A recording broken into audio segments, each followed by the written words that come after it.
Kung gusto mo ng bagong skill, pangkabuhayan o dagdag kaalaman na libre at online, perfect sa iyo ang TESDA Online Program ngayong 2025. Sa vlog na ito, itatampok natin ang ilan sa mga TESDA courses offered 2025 na available sa e-tesda.gov.ph.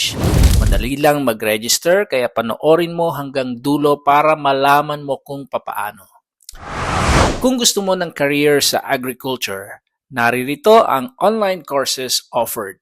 Number 1, Agro Entrepreneurship NC2. Number 2, Aquaponic Food Production.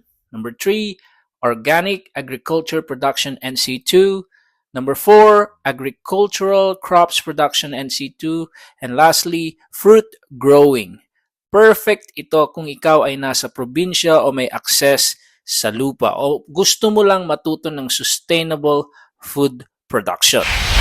Now, kung gusto mo namang tumulong sa healthcare, courses offered include number 1, Barangay Health Services NC2. Next, Massage Therapy NC2. This is one of the most popular courses. Caregiving Elderly NC2, isa pa yan. Next, Contact Tracing NC2. Next, Barangay Infectious Disease Management Services Level 2. And lastly, Practicing COVID-19 Preventive Measures in the Workplace.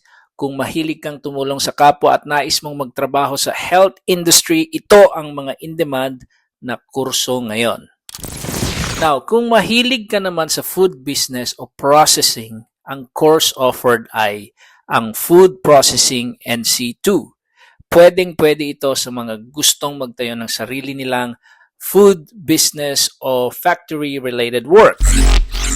At marami pang iba. Bukod sa mga nabanggit natin, marami pang online courses na iniaalok ang TESDA mula sa IT, tourism, automotive hanggang entrepreneurship. Paano ngayon mag-register sa TESDA online program? First step, pumunta sa e-tesda.gov.ph. Secondly, mag-create ng account. Next step, pumili ng kursong gusto mo. And last step, click enroll at magsimula ka na. Libre ito at pwedeng gawin kahit nasa bahay ka lang. Huwag palampasin ang pagkakataong ito, mag-upskill ngayong 2025. Press like and comment down below kung nagustuhan mo ang video na ito.